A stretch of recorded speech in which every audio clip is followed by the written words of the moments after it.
اعوذ باللہ من الشیطان الرجیم بسم اللہ الرحمن الرحیم۔ شروع اللہ تبارک و تعالیٰ کے نام سے جو بڑا مہربان اور نہایت رحم کرنے والا ہے۔ حضرت داؤد علیہ السلام کی قوم بندر کیوں بنی؟ آئیے جانتے ہیں حضرت داؤد علیہ السلام کی قوم پر کس طرح کا عذاب آیا تھا۔ ایک ایسی قوم جس پر اللہ تبارک و تعالیٰ نے اپنا دردناک عذاب نازل فرمایا اور اس قوم کے تمام لوگوں کو اللہ تبارک و تعالیٰ نے بندر بنا دیا۔ آخر اس قوم کے لوگ ایسا کون سا گناہ کرتے تھے جس کی وجہ سے اللہ تبارک و تعالیٰ نے ان پر یہ دردناک عذاب نازل فرمایا، اور یہ لوگ بندر بننے کے بعد کتنے دنوں تک زندہ رہے اور پھر ان کو کس طرح کا دردناک موت آیا۔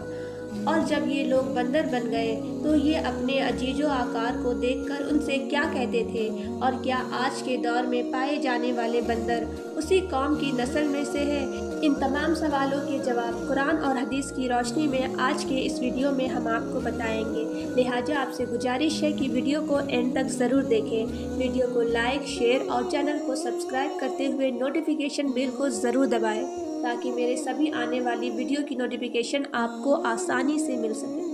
حضرت داؤد علیہ السلام کی قوم بندر کیوں بنی؟ انسانوں کے بندر بننے کی ابتدا حضرت داؤد علیہ السلام کے دور سے ہوئی۔ اس واقعے کا پس منظر کچھ یوں ہے۔ حضرت داؤد علیہ السلام اور ان کی قوم سمندر کے کنارے الہ نامی ایک بستی میں رہتے تھے،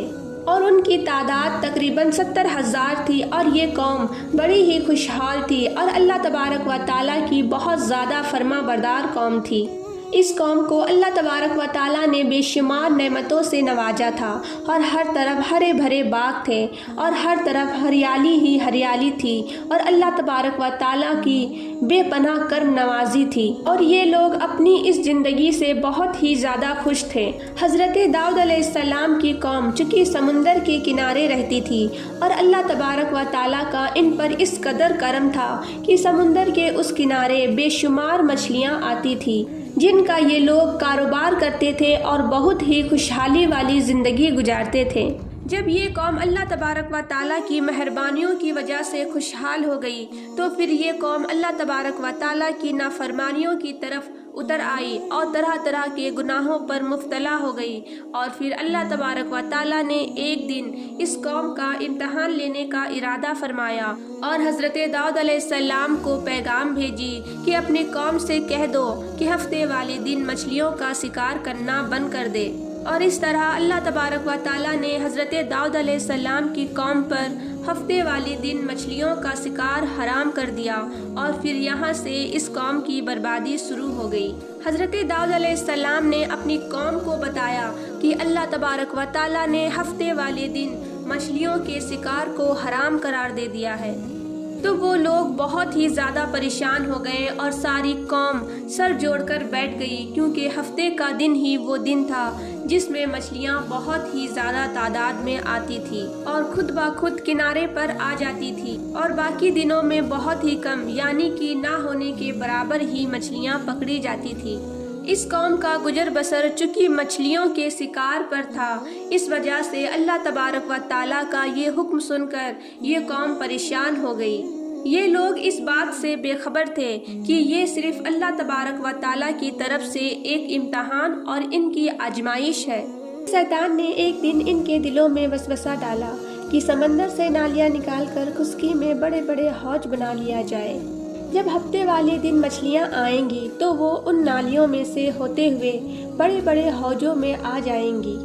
اور اس طرح پھر ان نالیوں کا منہ بند کر دیا جائے، اور پھر اگلے دن یعنی اتوار والے دن ان کو پکڑ لیا جائے۔ شیطان نے اس قوم کے لوگوں کو برگلایا کہ اس طرح ہم ہفتے والے دن شکار سے بھی بچ جائیں گے اور مچھلیاں بھی ہمارے ہاتھ آ جائے گی۔ بہت سے لوگوں کو یہ وسوسہ اچھا لگا اور انہوں نے ایسا ہی کرنا شروع کر دیا، اور انہوں نے سمندر سے چھوٹی چھوٹی نالیاں نکالنا شروع کر دی، جس کے ذریعے زیادہ مقدار میں مچھلیاں ان حوضوں میں آنا شروع ہو گئی۔ اس قوم کے بدبخت لوگوں کو شیطان کا یہ ہیلا بہت پسند آیا، لیکن اس قوم کے لوگوں نے یہ نہ سوچا کہ جب مچھلیاں سمندر سے آ کے ان حوضوں میں قید ہو گئی تو وہ مچھلیوں کا شکار ہی ہو گیا، اس لیے یہ شکار بھی ہفتے والے دن ہی قرار پایا جو کہ اللہ تبارک و تعالیٰ نے حرام قرار دیا تھا۔ اس موقع پر یہودیوں کے 3 گروہ ہو گئے۔ کچھ لوگ ایسے تھے جو شکار کے اس ہیلے سے منع کرتے تھے اور ناراض ہو کر شکار سے باز رہے، اور کچھ لوگ اس کام کو دل سے برا جان کر خاموش رہے اور انہوں نے شکار نہیں کیا لیکن دوسروں کو منع بھی نہیں کرتے تھے اور نصیحت کرنے والوں سے یہ کہتے تھے کہ تم لوگ ایسی قوم کو نصیحت کر رہے ہو کہ جنہیں اللہ تبارک و تعالیٰ عنقریب ہلاک کرنے والا ہے اور ان پر اپنا دردناک عذاب نازل فرمانے والا ہے۔ اور اس قوم کے کچھ لوگ ایسے تھے جو سرکش اور نافرمان لوگ تھے، جنہوں نے اللہ تبارک و تعالیٰ کے حکم کی اعلانیہ مخالفت کی اور شیطان کی ہیلے بازی کو مان کر ہفتے والے دن بھی شکار کرنے لگے۔ یہ لوگ اللہ تبارک و تعالیٰ کے حکم کی کھلم کھلا مخالفت کرتے اور ہفتے والے دن مچھلیوں کا شکار کر کے ان کو کھایا کرتے اور ان کو بیچا کرتے تھے۔ حضرت داؤد علیہ السلام کی قوم کے 12,000 ایسے نافرمان لوگ تھے جو منع کرنے کے باوجود بھی ہفتے کو ان نالیوں کے ذریعے شکار کرتے رہے۔ حضرت داؤد علیہ السلام نے ان 12,000 لوگوں کو اللہ تبارک و تعالیٰ کے دردناک عذاب سے ڈرایا۔ آپ نے ان سے کہا کہ وہ اللہ تبارک و تعالیٰ کی ان نافرمانیوں سے باز آ جائے، لیکن وہ لوگ باز نہ آئے اور کھلے عام شکار کرنے لگے۔ چنانچہ وہ لوگ جو اس بات کو برا مانتے تھے، ان لوگوں نے اپنے اور ان نافرمانیوں کے درمیان ایک دیوار کھڑا کر دی،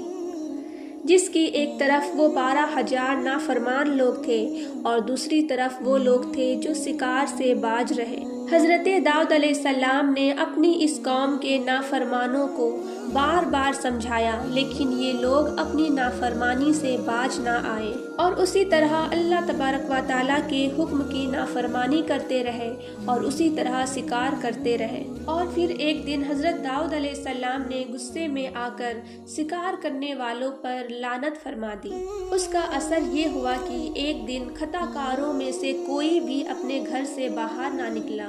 یہ منظر دیکھ کر کچھ لوگ ان کی دیواروں پر چڑھ گئے تاکہ معلوم ہو سکے کہ وہ لوگ کس حال میں ہیں۔ جب ان لوگوں نے ان نافرمانوں کو دیکھا تو وہ سب کے سب بندروں کی شکل میں بدل چکے تھے۔ اللہ تبارک و تعالیٰ نے ان لوگوں کو ان کی نافرمانی کی وجہ سے ان پر دردناک عذاب نازل فرمایا، پھر ان لوگوں کو بندر کی شکل میں بدل دیا۔ جب لوگ ان مجرموں کے گھر کے دروازے کھول کر اندر داخل ہوئے تو وہ لوگ اپنے رشتہ داروں کو پہچانتے تھے اور ان کے پاس آ کر ان کے کپڑوں کو سونتے تھے اور زار و قطار روتے تھے،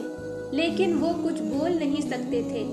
اللہ تبارک و تعالیٰ کے ان نافرمان بندر بن جانے والے لوگوں کی تعداد 12,000 تھی۔ ان 12,000 لوگوں نے اللہ تبارک و تعالیٰ کی نافرمانی کی اور اللہ تبارک و تعالیٰ نے ان کو بندر بنا دیا۔ اللہ تبارک و تعالیٰ سورہ بقرہ میں ارشاد فرماتے ہیں، اور بے شک ضرور تمہیں معلوم ہے تم میں سے وہ جنہوں نے ہفتے میں سرکشی کی اور ہم نے ان سے فرمایا کہ ہو جاؤ بندر دھتکارتے ہوئے۔ اس طرح حضرت داؤد علیہ السلام کے قوم کے 12,000 نافرمان لوگ بندر بن گئے۔ یہ لوگ 3 دن تک زندہ رہے اور اس دوران یہ نہ کچھ کھا سکتے تھے اور نہ کچھ پی سکتے تھے، اور یوں ہی بھوکے پیاسے سب کے سب ہلاک ہو گئے اور 3 دن کے اندر اندر سب کے سب مارے گئے۔ اور وہ لوگ جو ان نافرمانوں کو اللہ تبارک و تعالیٰ کی نافرمانی سے منع کرتے تھے، اللہ تبارک و تعالیٰ نے ان کو اس عذاب سے سلامت رکھا، اور وہ لوگ جو اس شکار کو برا جان کر خاموش رہتے تھے، اللہ تبارک و تعالیٰ نے ان کو بھی اس عذاب سے محفوظ رکھا۔ اب بات کرتے ہیں کہ آج کے دور کے بندروں میں سے کوئی بندر ان کی نسل میں سے بھی موجود ہے، یا پھر آج کے دور میں پائے جانے والے بندر انہی لوگوں کی نسل میں سے ہے۔ ان کے متعلق روایت میں آتا ہے کہ حضرت عبداللہ بن مسعود رضی اللہ تعالیٰ عنہ سے روایت ہے کہ نبی کریم صلی اللہ تعالیٰ علیہ وسلم نے کسی سے سوال کیا کہ کیا آج کے بندر حضرت داؤد علیہ السلام کی قوم میں سے ہے؟ تو حضور کریم صلی اللہ تعالیٰ علیہ وسلم نے فرمایا کہ اللہ تبارک و تعالیٰ جس قوم پر عذاب بھیجتا ہے یا ان کی شکلوں کو بگاڑ دیتا ہے تو یہ عذاب صرف انہی پر ہوتا ہے جن پر وہ عذاب نازل ہوا تھا،